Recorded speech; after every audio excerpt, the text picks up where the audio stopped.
Assalamualaikum warahmatullahi wabarakatuh. Halo semua, kembali lagi di Arsha Wirakest Arsha Wiraka Podcast. Hari ini kita kedatangan tamu spesial nih, yaitu guru musik dari Sinar Cendekia, yaitu Pak Cepi Sumirat.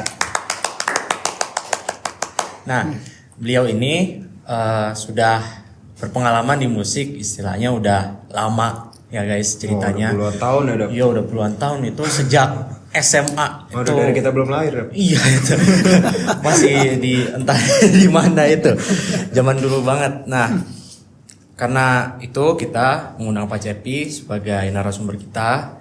Beliau ini memang pengalaman di musiknya sudah istilahnya nggak bisa dibilang sedikit lah ya Pak. Udah nggak bisa dihitung jari istilahnya. Nah, jadi kita hari ini akan membahas beberapa hal-hal yang menurut kita akan jadi interesting lah istilahnya ya. Nah, jadi singkat aja Pak Cepi, kalau punya sesuatu mau dibilang mau kenalan atau mau misalkan memberikan informasi sedikit tentang kayak biodata dirinya gitu, boleh Pak? Oke,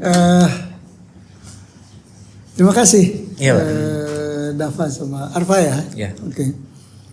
Apa nih biodata? Iya, boleh. Waduh, Iya, biodata ya. Biodata ya, saya Cepi Sumirat. Nama saya Cepi Sumirat.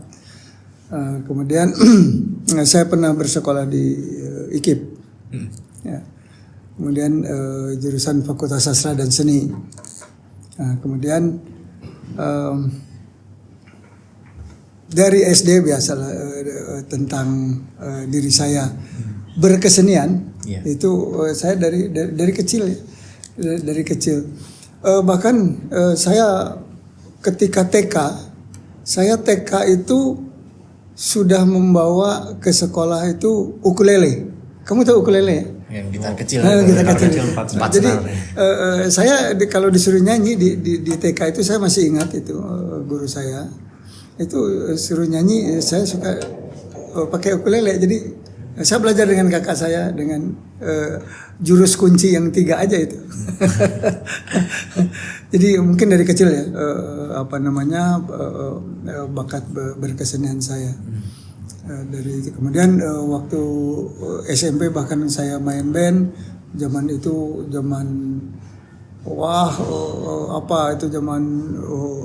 Every Brothers waktu itu terkenal ya.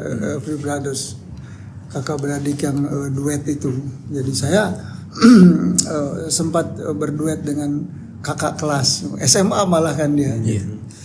Jadi saya nyanyi, kemudian saya kita di band gitu.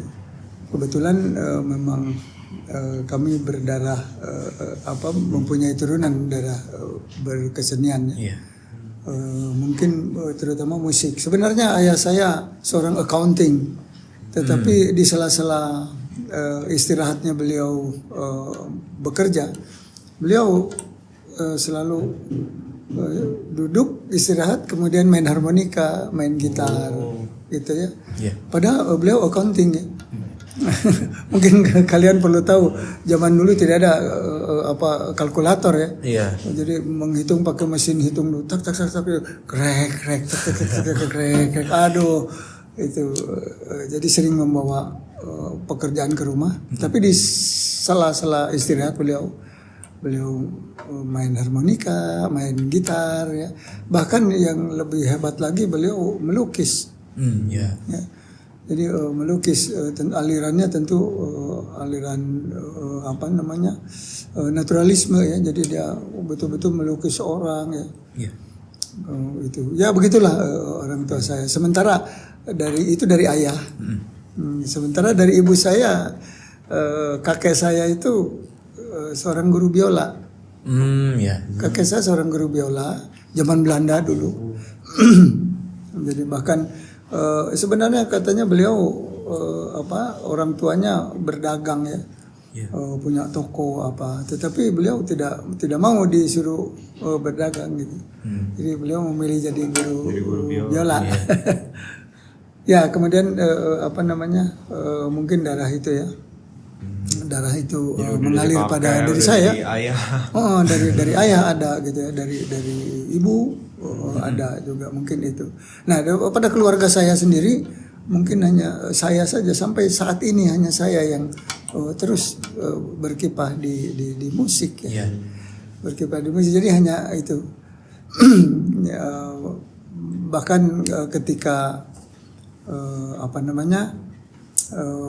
saya mengajar di Music Education College itu tentu untuk bidang musik pendidikan ya, musik pendidikan itu hanya saya yang diberi tugas untuk itu. Ya, mengapanya tentunya karena ketika pelajaran atau alat musik yang paling sederhana recorder ya itu datang ke Indonesia, saya salah satu pelaku.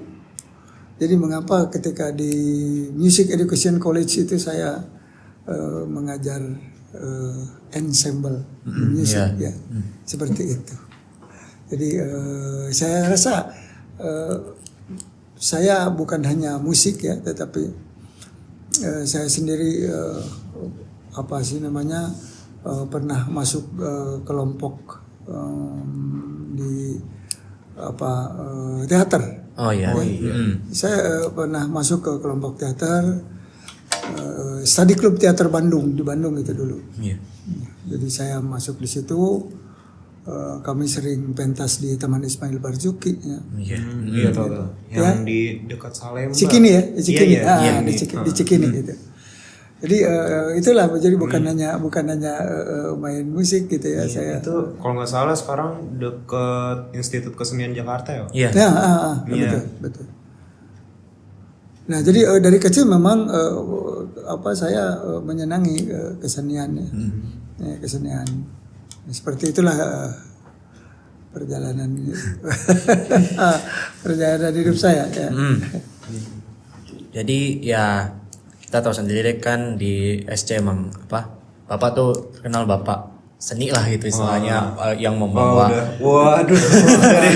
yang dari kelihatannya aja ini membawa dua kesenian legend banget istilahnya. Kelihatan banget gitu walaupun dari jauh kelihatannya wah ini seperti kayak bener-bener kelihatan banget jiwa kesenian gitu. Nah, kita tahu semuanya kalau Pak Cepi itu emang yang suka musik lah istilahnya, yang pengrajin gitu ya. Dari dulu sampai sekarang gitu. Nah, kita mau tanya nih Pak, kan kalau lagu tuh dari zaman dulu, kayak zaman dulu tuh rock gitu, Queen, terus Led Zeppelin gitu, Beatles dan kawan-kawannya itulah jajaran-jajarannya. Sampai dari rock sampai sekarang tuh yang populer tuh lagu pop gitu. Kalau menurut Bapak tentang lagu-lagu zaman sekarang gimana sih Pak? Oke. Begini tentang lagu zaman sekarang ya. Saya tentunya semua jenis musik saya harus tahu akhirnya ya, seperti misalnya tetapi zaman sekarang itu lagunya terus terang saja setelah saya mengetahui lagu-lagu dari zaman dulu, ada istilah yang namanya melodious ya di musik itu. Jadi alunannya ya, alunan lagu itu kalau musik gitu zaman sekarang saya kadang-kadang agak ini gitu ya. Ini seperti apa, maunya seperti apa ya? Karena kalian juga tahu tokoh musik pop di Indonesia adalah siapa? A. Rianto ya. A. Rianto itu karena dia punya grup waktu itu 4 Nada ya, atau favorit grup itu alur melodinya enak ya. Contohnya ya, aduh sayang tidak ada gitar ya. Gak ada apa-apa banget. Nggak apa. Jadi jadi Arianto pernah menciptakan lagu itu tahun 60-an ya. Lagu judulnya apa itu? Bunga Mawar atau apa? Yang nyanyikan Teti Kadi. Iya. Jadi waktu itu. Jadi alur ininya enak sekali ya. Jadi kata-katanya di tamanku tumbuh bunga mawar, kan ku petik sebagai hiasan bunga mawar, harum dan rupawan. Penghiasan putri rupawan gitu ya. Iya. Jadi puitis banget Ya, putus banget jadi. Di tamanku tumbuh bunga mawar, kan ku petik sebagai hiasan bunga mawar harum dan rupawan. Bilakah kuncup mengemang. Bayangkan itu ya. Iya. Lagu pop itu. Lagu pop. Jadi zaman dulu kelihatan ya bahwa misalnya ini ciptaan Arianto, ini ciptaan Rinto Harahap ya. Iya. Jadi karakteristik dari senimannya itu ada di lagunya gitu. Iya. Jadi maksud saya yang melodius itu alur melodi yang itu gitu ya, yang enak. Ya, bukan berarti ini tidak enak, tapi kadang-kadang ya mungkin kamu juga ya bisa rasakan ya ada beberapa ini. Menurut saya kadang ada terlalu monoton gitu. Mungkin karena seiring jalannya waktu makin banyak lagu yang terkesan mirip gitu mungkin ya. Iya. Seperti itu memang ya. Sebenarnya gini, mencipta lagu ya kemiripan itu boleh-boleh saja gitu ya. Boleh-boleh saja. Tetapi persoalannya sekarang ya sulit ya. Notasi itu kan do re mi fa sol la si do hanya 7 ya. Do re mi fa sol la si do kembali itu ya langkah ke-8 itu. Nah, ya memang sulit ya. Contoh ya, ini contoh yang mengenai ini saya. Saya tahun 80 itu ketika saya menatar guru-guru seluruh Indonesia untuk bidang musik tentunya ya, guru-guru SD SMP gitu. Kemudian saya bersama Pak Ate Mahmud, ada tokoh lagu anak-anak, Pak Ate Mahmud ya, kamu ingat. Kemudian ada Ibu Fat gitu. Nah itu ada tugas gitu ya. Kami berikan tugas pada guru-guru mencipta lagu gitu ya. Mencipta lagu. Mereka sibuk mencipta lagu ya. Saya iseng-iseng juga saya bikin lagu gitu ya. Iya. Terciptalah lagu saya tahun 80 itu lagu Bukit Hijau. Lagunya di lembah berbukit menghijau, ku lepas jauh mata memandang gitu ya. Yeah. Burung terbang kian kemari, alangkah senang di hati. Seperti gitu ya. Yeah. Lagunya. Itu tahun 80 saya. Suatu saat tahun 82 itu ada lagu lagu dangdut apa?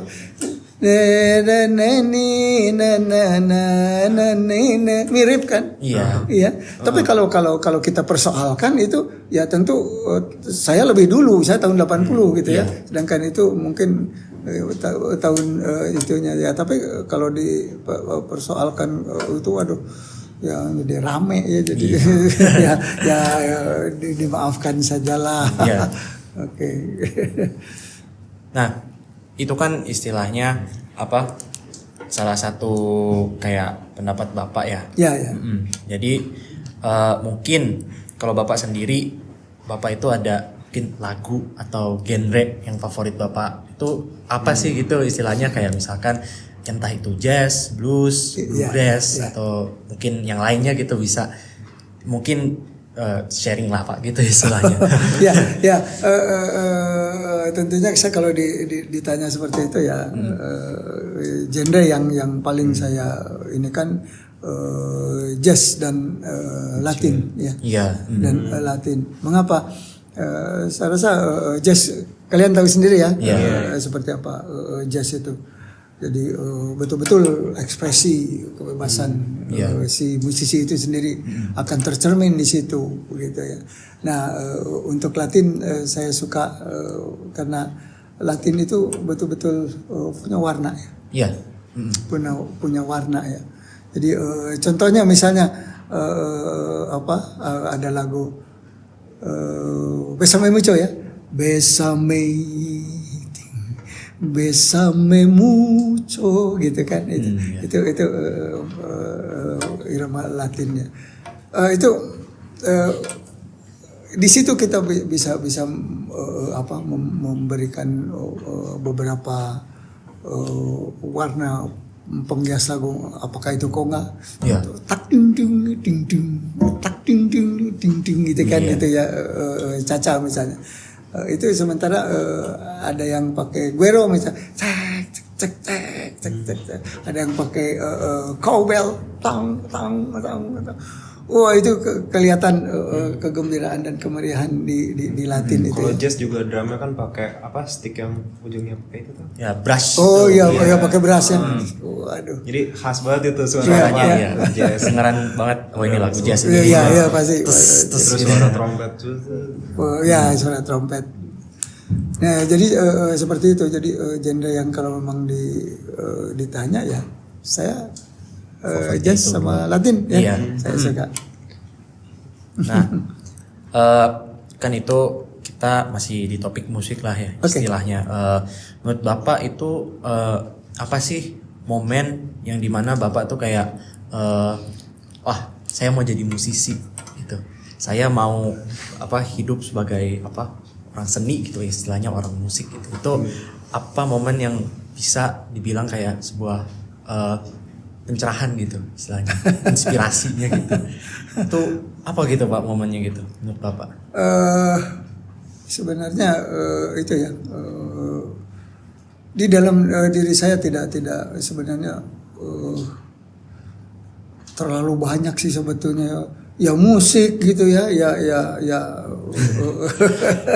ya seni rupa misalnya, kemudian ya teater gitu.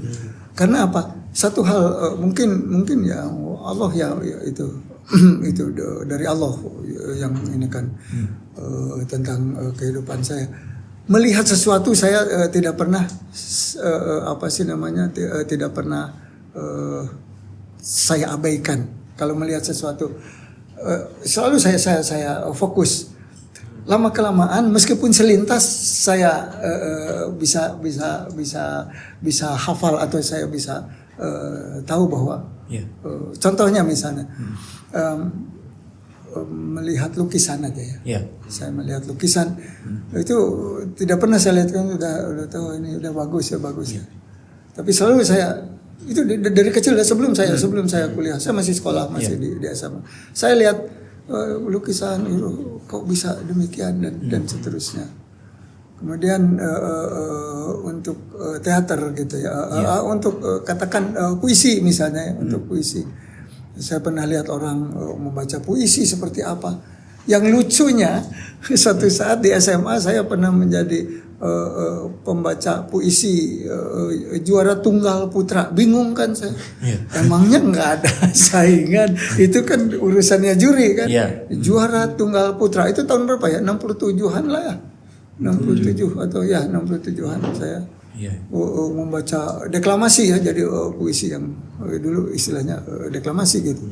Itu seperti itu. Kemudian kalau teater memang saya lihat sering lihat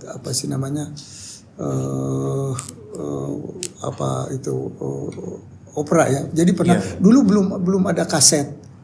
Dulu belum ada CD ya maksud saya. Belum ada CD. Saya pernah nonton opera itu masih berupa film. Bayangin tuh. Masih berupa film di rumah teman gitu. Yang ayahnya kebetulan punya itu kita itu yuk. Ini ayah saya lagi nonton ini, saya nonton. Di situ saya tertarik. Oh, seperti itu. Gitu. Kalau tempat nonton opera dulu di mana ya? Saya nggak ada dulu belum ada yang live gitu ya. Jarang. Tapi kalau jazz live sering, ya sering di Bandung terutama. Di Bandung. Ya di Bandung terutama. Seperti Indonesian All Stars dulu ya. Itu sering. Tokoh-tokohnya misalnya Bobby Chen, kemudian klarinet Mariono atau itu ya. Kemudian Jack Lesmana di ayahnya itu ya, ayahnya siapa? Lesmana. Kok lupa jadinya. Jack Lesmana. Siapa? Jazz dia. Lupa lah. Maklum lah istilahnya. Nah, itu yang sering live ya di Bandung. Bahkan suatu saat ketika Indonesian All Star manggung di Bandung, itu di Gedung Merdeka ya. Gedung Merdeka dulu masih boleh untuk manggung. Jadi di Gedung Merdeka saya dengan teman-teman bahkan dengan dosen saya itu yang membuat backdrop, yang membuat itunya Indonesian All Star. Jadi waktu itu Benny Likumahua ya, almarhum, Jack Lesmana, Bobby Chen, Mariono semua ya almarhum. Ya seperti itu. Jadi waktu itu ada penyanyi yang trio wanita itu Nur Bersaudara itu ya yang menyanyi. Nah salah satu dari Nur Bersaudara itu penyanyi itu adalah istrinya Chrisye. Istrinya Chrisye. Istrinya Chrisye. Jadi salah satu dari Nur Bersaudara yang bertiga itu. Jadi istilahnya kamu harus tahu itu. Iya. Baru tahu itu. Istilahnya mungkin dunia ini nggak terlalu gede lah. Mungkin istilahnya di situ-situ aja. Iya. Nah, kan setahu saya ya, Bapak itu dulu mulai ngeband itu dari SMP ya. Nah, jadi tuh Bapak kan kalau nggak salah dulu instrumen pertamanya tuh bass yang besar itu ya nggak salah ya? Ya. Atau bukan? Yang upright ya? Iya yang upright. Ya, itu menurut Bapak kalau misalkan Bapak itu apa? Itu kan instrumen pertama Bapak ya? Itu dari situ tuh Bapak tuh mulai belajar instrumen lain tuh gimana Pak caranya? Ya sebenarnya saya banyak otodidak. Ya sebenarnya banyak otodidak. Kemudian ketika belajar yang sesungguhnya ketemu teman gitu ya. Terus saya pernah les sebentar. Gitu ya. Les sebentar. Jadi seperti itulah kira-kira. Jadi kenapa bass kontrabas itu? Jadi suatu saat ketika di band itu saya disuruh main bass ya sama pelatih saya gitu.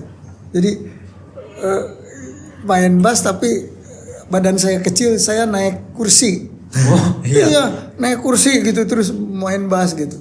Terpilih sama dia, ya coba kamu main bass. Saya dikasih tahu gitu ya. Dikasih tahu ini begini. Nah, jadi saya merasakan kok lain gitu ya. Ini apa namanya? Beda dari Iya. Kok enak gitu ya. Zaman dulu bayangkan itu zaman tahun 50-an itu.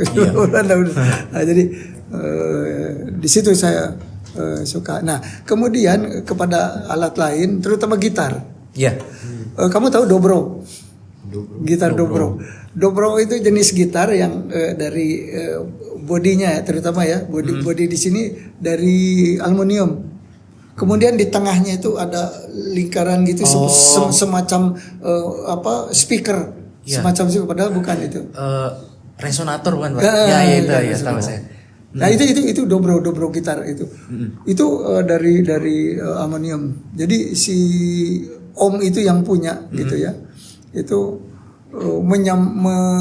sayembara, bikin sayembara. Kalau mau dapat gitar ini silakan masuk peti sekian menit. Wah, bunuh diri dong, gitu kan, masuk peti sekian menit. Ya kalau yang kuat katanya itu nanti dapat gitar ini. Saya bunyinya cempreng, dobro itu. Saya dulu sempat ingin punya tapi ya maklum, saya pikir buat apa gitu. Tapi suatu saat kamu perlu tahu dobro gitar, dobro namanya itu. Nah, kok enak. Nah dari situ saya mulai gitar enak ya seperti itu. Jadi kemudian kita main band apa sih namanya ya. Saya keluarga Auri ya, Angkatan Udara. Jadi saya dilatih karena anak-anak tangsi gitu ya. Iya. Anak pangkalan saya dilatih gitu sama namanya Majid itu dia. Itu dilatih di situ main band. Ya dulu belum ada Fender yang Fender itu ketika tahun 60-an itu Fender yang main itu hanya anak Presiden Soekarno. Guntur. Belum nyampe Indonesia, belum. Iya, kita sih mainnya bukan Fender, buatan Solo aja udah bangga banget. Buatan lokal. Iya, buatan lokal udah bangga banget gitu. Kalau saudaranya tuh Gibson di mana? Kenapa? Gibson. Oh, Gibson kita hanya netes aja pengen Gibson gitu ya. Udah ngarep. Ngarep aja itu Gibson. Udah. Next time lah. Sensornya masih. Iya tuh. Emang mahal Bini Hill. Wah, ya, bukan main gitu. Saya sampai sekarang ya, sampai seusia saya gini masih bermimpi ingin punya Gibson. Betul, saya ingin masih mimpi punya Gibson. Bapak lebih suka ini apa Fender apa Gibson, Pak? Iya. Begini. Jadi oke, dia. apa-apa. Kalau ditanya itu saya lebih suka Gibson gitu. Tetapi Fender waktu itu kan sangat meledak. Iya. Sangat ini ya Fender. Zaman itu yang mempopulerkan Fender itu The Shadow. Iya. Ya, The Shadow. Misalnya lagu-lagu The Shadow instrumental bukan mainnya itu ininya. Jadi itu The Shadow, tapi saya lebih tertarik dari bentuk itunya Gibson itu. Iya. Dari tampilannya. Wah, sampai sekarang saya kepengen banget. Terus terang. Ya, Khas bentuknya emang Ya. ikonik ya Les Paul itu. Itu bukan main. Istilahnya gitar tuh ya. Iya. Gitar tuh kalau nggak bentuk Tele, Strato, Les Paul istilahnya. Iya, Itulah iya. tiga-tiganya itu. Iya. Ya, kan Bapak emang maksudnya dari kecil ya main musik gitu, udah mulai main ukulele, terus dari itu mulai main bass, upright, habis itu mulai main gitar dan ya istilahnya ya kenal musik sejak lama lah, gitu. Sejak masih dini gitu.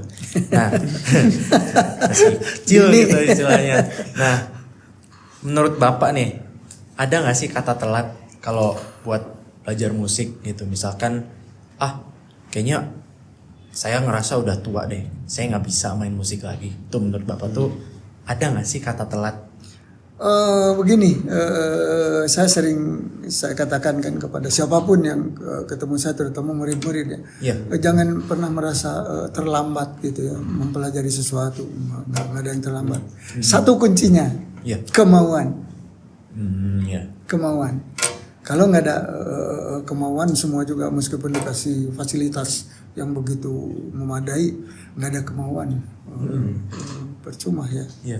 Jadi itu tidak ada telat. Jadi seperti sekarang saya lagi mempelajari alat musik, namanya hulusi. Hulusi itu Cina punya.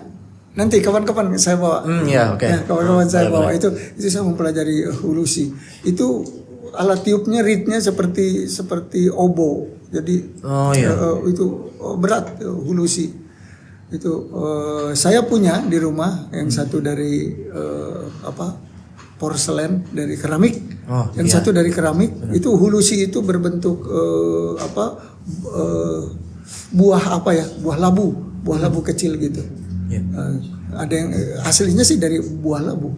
Kalau dari buah labu ringan gitu, buah labu yang sudah dikerok ya isinya itu ringan. Tapi kalau yang dari keramik berat. Wah, asik. Kapan-kapan saya bawa. Kamu harus tahu dengar bunyinya. Nah, ngomongin instrumen nih. Kita lihat-lihat nih ada kayaknya Bapak bawa beberapa instrumen nih sepertinya. Apakah boleh gitu istilahnya memberikan sedikit penampilan gitu Pak, atau mungkin demonstrasi aja deh gitu. Boleh saja Pak.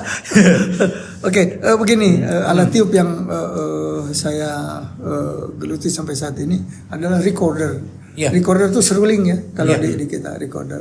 Mengapa? Karena ketika recorder hadir di Indonesia itu saya salah satu pelaku. Karena waktu itu tahun 70-an gitu ya. Direktorat Kesenian atas usul dari Hamengkubuwono ke-9 itu dengan Pak Hugeng, Jenderal Hugeng ya, Kapolri waktu itu memikirkan pendidikan musik di sekolah formal di Indonesia. Nah, jadi kalau kesenian selama saya sekolah dulu kan cuma nyanyi ya, nyanyi aja, nggak ada pelajaran musik. Nah, jadi sekarang bagaimana di sekolah? Nah, akhirnya beliau dengan Direktorat Kesenian itu bekerja sama dengan Yamaha Music Foundation di Jepang sana untuk alat musik melodi, untuk alat musik perkusi, Karl Orff Foundation. Nah, oleh sebab itu recorder atau seruling ya, seruling seperti ini misalnya. Wah, ini dia. Kita lihat. Saya karena waktu itu kita ditatar gitu ya. Kemudian Direktorat Kesenian akhirnya mendapat sebuah kesimpulan, sebuah metoda. Jadilah metoda itu namanya metoda Bina Musika. Tahu nggak murid Bina Musika ini yang ada di Bina Musika, baik di seluruh Indonesia ada Bina Musika karena di bawah Departemen Pendidikannya. Misalnya di Jakarta ada Erwin Gutawa. Kamu tahu sendiri ya. Erwin Gutawa ya. Kemudian kalau untuk drummernya Sandy Luntungan. Nah, itu. Jadi saya tahu mereka masih remaja, masih kecil-kecil. Nah, kemudian di Bandung itu ada Elva Sisurya, gitu, ada Purwacaraka juga di sana ada. Nah, jadi ini recorder namanya. Gitu. Jadi alat musik melodi untuk pendidikan musik di sekolah yang paling sederhana dan ini. Karena akarnya memang dari sana belajar bermain musik yang benar, membaca notasi balok. Jangan notasi angka gitu. Itu nanti diterangkannya panjang lebar. Tapi yang jelas bahwa ini recorder ini. Recorder itu kalau di bahasa Latinnya ada block flute ya. Ada di bahasa Inggris recorder karena seolah-olah ini merecord suara burung gitu ya. Seperti itulah kira-kira. Nah, cuma kenapa saya suka dengan recorder? Ini bukan alat musik anak-anak, bukan. Ya, seperti Michala Petri wanita dia. Itu sampai sekarang coba cari di YouTube ada tuh Michala Petri, dia pemain block flute. Banyak ya di YouTube nanti kalau dicari. Nah, ini sangat spesifik bunyinya. Nah, saya contohkan.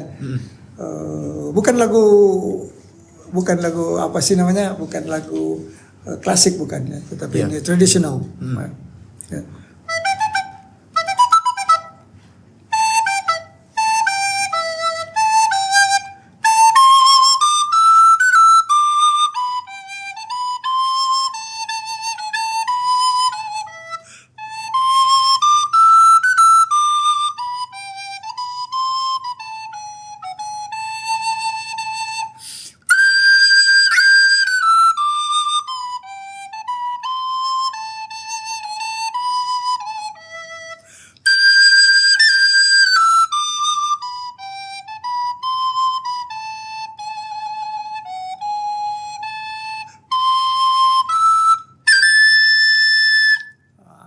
Kira-kira. Itu ya penampilan yang ditunggu-tunggu kawan-kawan. yang hafal. Iya.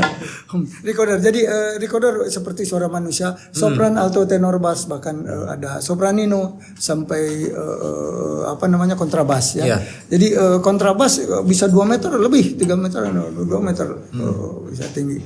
Tetapi yang populer selalu sopran, alto gitu ya, tenor. Kapan-kapan kita di sekolah nanti ini seperti ini misalnya alto yang saya bawa saja kebetulan.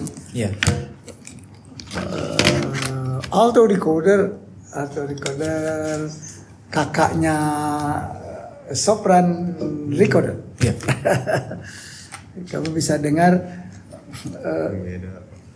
Ya. Bedanya apa sih Pak? Beda Ini oktav gitu? ini soprano recorder in C. Iya. Ya. Iya. Tapi bukan berarti hanya in C saja dia main, tidak, tetapi bisa ya. Main beberapa kunci. Kemudian ini alto recorder in F. Oh iya. Ya, tadi ya. Saya coba dengarkan dulu lagu apa tadi, Green Sleeve. Iya. Dengan jari yang sama, buka tutupnya saya bunyikan dengan alto.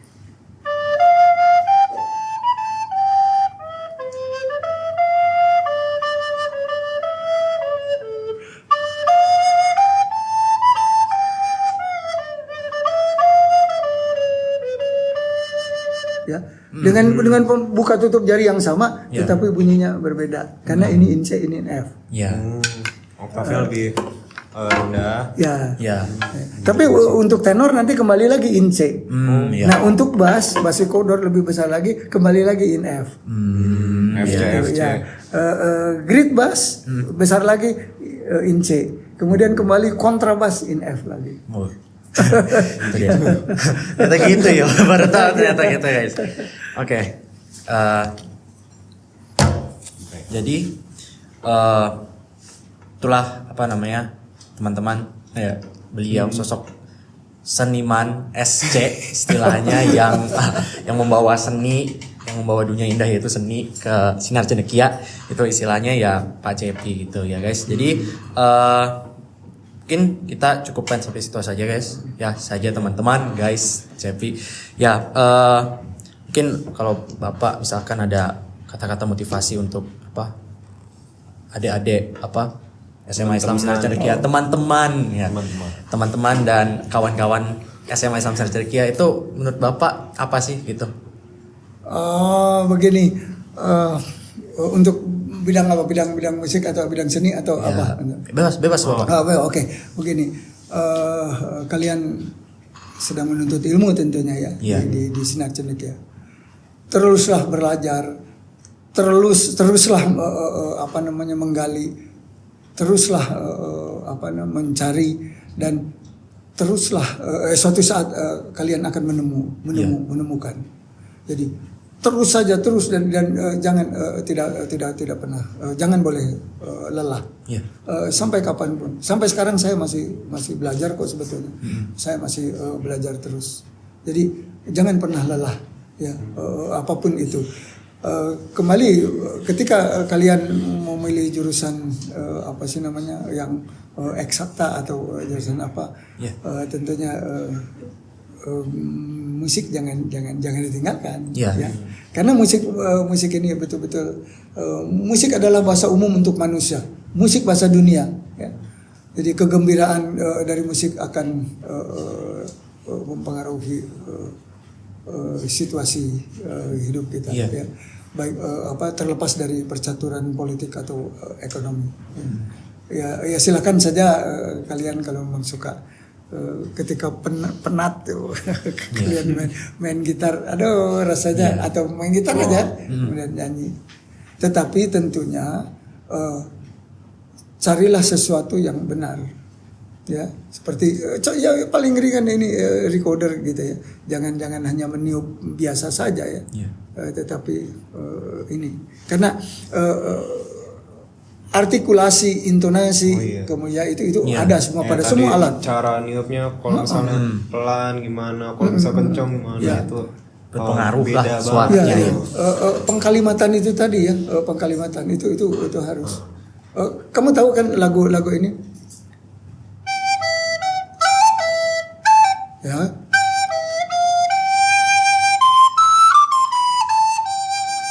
Ya kan ya? Iya. Tapi kalau kelihatan kan intonasi, artikulasi jelas gitu. Tapi kalau begini